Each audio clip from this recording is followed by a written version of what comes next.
The night sky over Earth had always been a comforting canvas, a vast, dark expanse speckled with distant stars. It was a sight that humanity had admired for centuries, an awe-inspiring testament to the enormity of the universe. Yet on that fateful evening, the sky would no longer offer solace. Across the globe, observatories, satellite stations, and military radar systems were all tuned into a common frequency, each trying to make sense of an anomaly that defied all logic. The first signs of the alien fleet appeared almost imperceptibly. A slight shift in cosmic radiation, an unexplained spike in gravitational waves, something that only the most advanced systems could detect.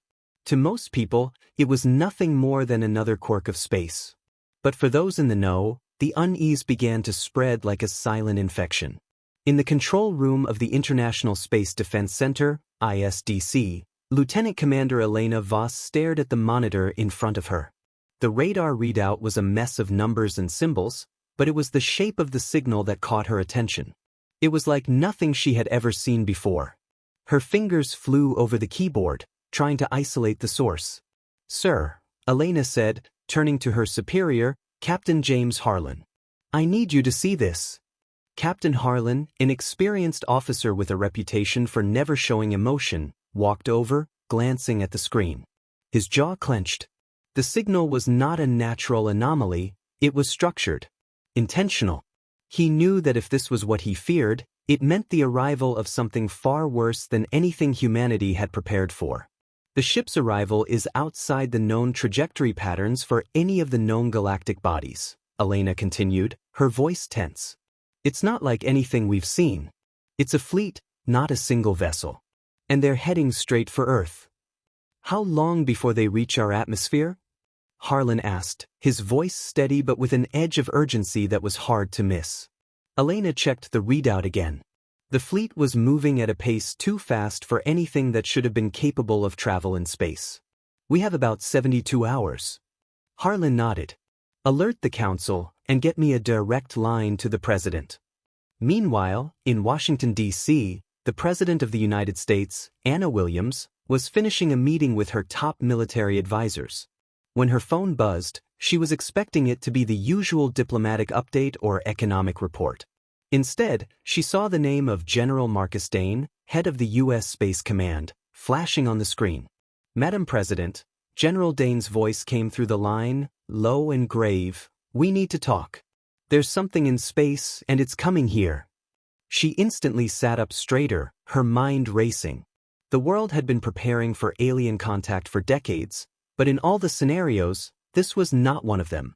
Most of the simulations had assumed any extraterrestrial contact would be peaceful, or at worst, exploratory. But this was different.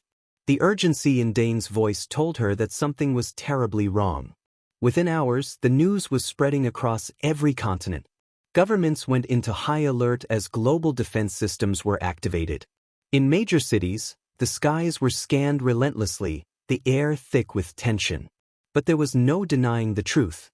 Alien ships, countless ships, had breached Earth's gravitational pull, and they were descending toward the planet. The media didn't know how to react. Reports ranged from the calm, rational approach of unknown visitors to the more fear-mongering warnings of imminent invasion. The images coming from space were strange.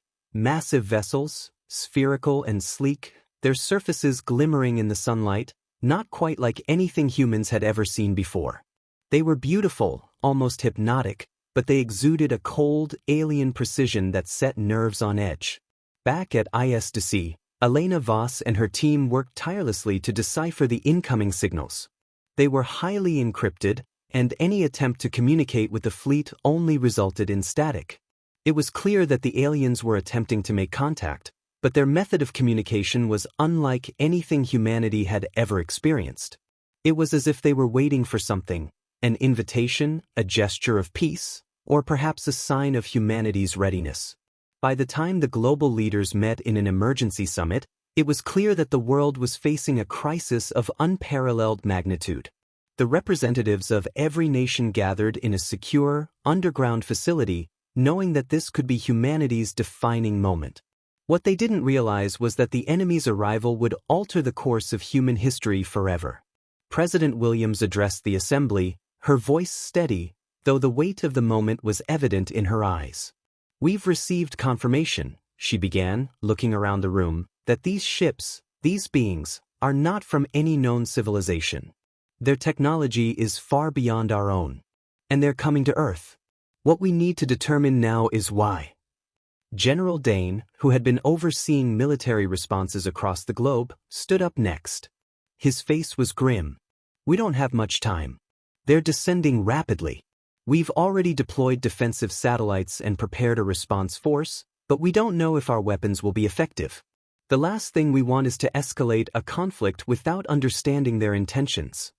At that moment, a low hum vibrated through the room.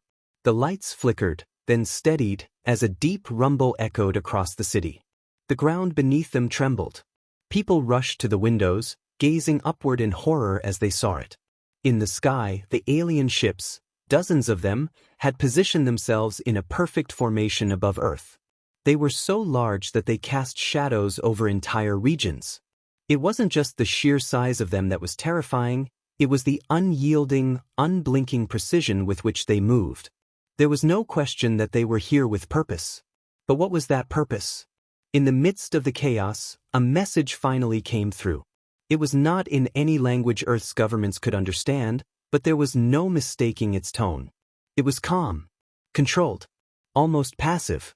The words were clear, but their meaning was not. In the midst of the chaos, a message finally came through. It was not in any language Earth's governments could understand, but there was no mistaking its tone. It was calm, controlled, almost passive. The words were clear, but their meaning was not. Humanity was at the mercy of this unknown force. The world waited in suspended dread, unsure of whether the aliens were hostile conquerors or peaceful explorers. What they didn't know was that whatever they were, Earth had just become their next target. It wasn't supposed to happen like this. For decades, humanity had speculated on what first contact with an alien civilization might look like.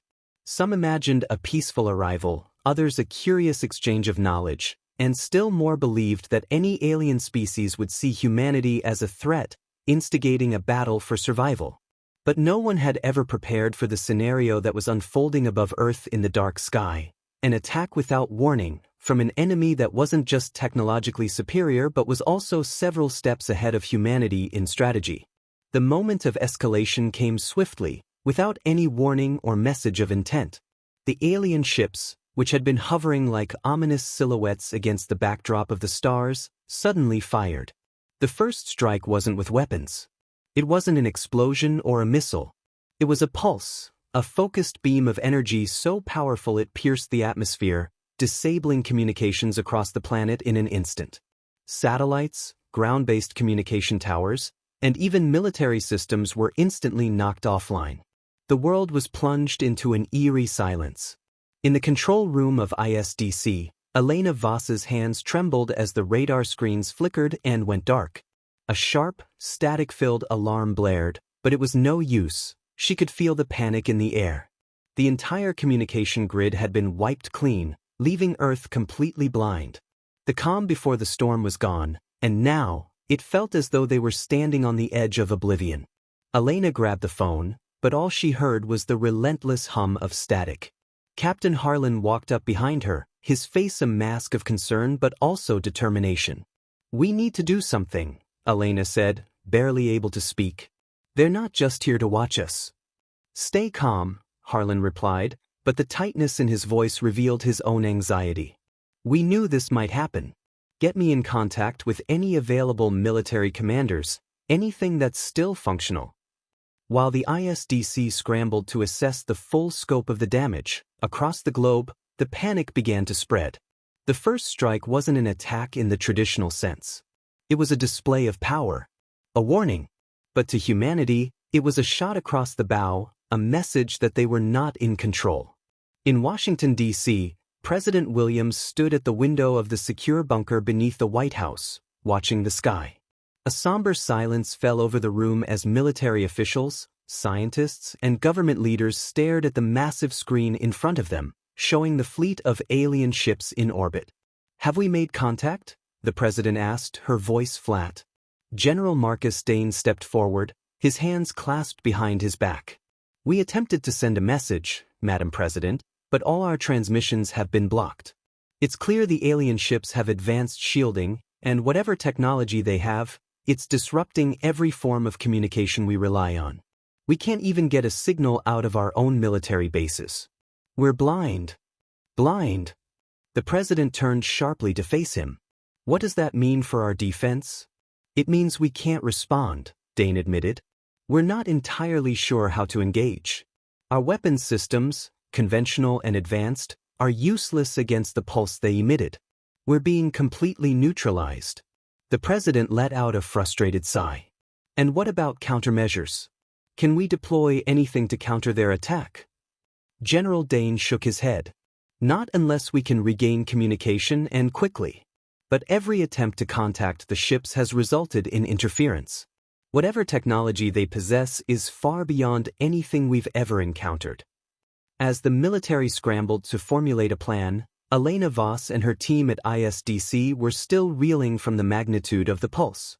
They had barely begun to assess the damage when the second strike came, this time with weapons. A series of explosions shook the surface of the Earth. They were targeted. The first waves hit the military bases, key installations across North America, Europe, and Asia. The blasts were devastating, with entire facilities wiped out in seconds. The alien ships, hovering silently in the sky, had released their deadly payload. The ground below trembled as buildings collapsed, and smoke began to rise in thick plumes over entire cities. Elena's breath caught in her throat as she watched the feed from a satellite camera. The destruction was horrific. The shockwaves spread across the globe, causing massive casualties and leaving cities in flames. The invaders had shown their hand, and it was far more terrifying than anyone had expected. "We've lost everything," Elena said softly. "There's no warning, no chance to fight back. They're destroying our world systematically." Harlan looked at her, his eyes reflecting the grim reality. "We can't give up. We need to find a way to retaliate. We need to get our people together, coordinate with what's left. If we wait too long, it'll be over." In the chaos that followed, the United Nations called an emergency meeting. Leaders from around the world, who had once been divided by politics and conflict, now found themselves facing a common enemy. For the first time in human history, the world's nations were united not by diplomacy or economic interests, but by survival. As the global leaders convened, General Dane's voice crackled through a broken connection. "We've isolated one possible weak point. There's a subfrequency in the pulse that's affecting our communications. If we can access it, we might be able to send a signal strong enough to break through their interference. But we need time, and we need to focus our remaining resources." The president nodded, her face hardening with resolve. "We'll give you the time. Coordinate with every available asset. We're fighting for everything now." While governments rallied, the first waves of alien attacks continued unabated. Thousands of people perished in the blasts. Thousands more would follow. The attacks weren't just military, they were surgical strikes against infrastructure, communications hubs, energy grids, and transportation networks. The invaders knew exactly what to target. It was a calculated assault on Earth's very ability to function. Back at ISDC, Elena's team was working around the clock, using whatever resources they could muster. The limited connections they had were their only hope of responding. But as the alien ships hovered like dark harbingers in the sky, it was clear, humanity was facing an enemy whose might and reach were incomprehensible. The world had no time to prepare. The alien fleet had shown its power in ways that were impossible to ignore. And the response from Earth had only just begun. The fight for survival had entered a new and terrifying phase. The silence that followed the alien assault was deafening. Earth's governments had quickly mobilized, but there was no escaping the fact that the human race had been caught off guard. In the face of an alien attack, the world's military forces were in disarray, scattered and disoriented, with most of their communication networks crippled by the alien pulses. But if one thing was certain, it was that humanity had something the invaders hadn't accounted for: resilience. It was this stubborn determination that had carried humanity through centuries of wars, disasters, and challenges. It was that same spirit that would fuel the response in the coming days. As the dust settled from the initial attacks, the world's surviving leaders convened again, this time under more urgent circumstances. President Williams stood before a newly assembled global coalition, her voice as calm and controlled as she could muster. "We've been hit hard," she said, her eyes scanning the faces of generals, scientists, and advisors. "But we will not surrender. We have a choice. We can either cower in the face of this threat or we can fight back. I choose to fight." The room was filled with the murmurs of agreement, but also uncertainty. The alien fleet was still there, hovering above Earth's cities, making it clear that this was no ordinary invasion. But the world's leaders understood that the only way forward was through unity and collaboration. The human race could not afford division. It was time to rely on ingenuity, determination, and, above all, creativity. General Marcus Dane, who had worked tirelessly to rally the military, stood up, his tone resolute. "We may be outmatched in terms of technology, but we know how to adapt. The aliens underestimated our ability to innovate and think outside the box. We may not have the same firepower, but we have something they don't. We fight for our survival and will use everything we have to win this." A scientist from the European Space Agency, Dr. Naomi Kessler, stood up next, her face determined. "We've begun analyzing their energy signatures. While their technology is far beyond ours, we've found a vulnerability. The pulse that disables our communication systems, it's based on a specific frequency. If we can replicate that frequency and reverse engineer it, we might be able to disrupt their power grid long enough to gain the upper hand." It wasn't much, but it was a glimmer of hope, and that was enough. The global coalition immediately set to work, pulling together the world's brightest minds, military experts, and engineers. As cities around the globe were recovering from the devastation, the fight for Earth's survival was beginning to shift from defense to offense. For Elena Voss, it felt like a race against time. She had been tasked with leading the team of scientists and engineers working to develop a countermeasure against the alien pulse. The pressure was immense. If they didn't succeed, Earth would be left vulnerable to another devastating strike. But Elena was no stranger to high-pressure situations. She had spent her career analyzing threats, developing strategies, and finding solutions where others saw none. This time, however, the stakes were higher than ever. "Okay," Elena said as she reviewed the data in front of her. "We've identified the frequency. But we'll need to build a device capable of emitting a reverse pulse that's strong enough to disrupt their power grid. It's going to require resources we don't have right now. We'll have to get creative." Her team of engineers and physicists set to work immediately. With most of the world's infrastructure still in disarray, they had to rely on salvage technology. Old satellites, abandoned military equipment, even civilian communications devices, nothing was off-limits. The world's best minds worked round the clock, coordinating with makeshift labs set up in basements, bunkers, and even mobile units in the middle of cities. In the meantime, humanity's military forces were slowly recovering, re-establishing rudimentary communications to coordinate a counteroffensive.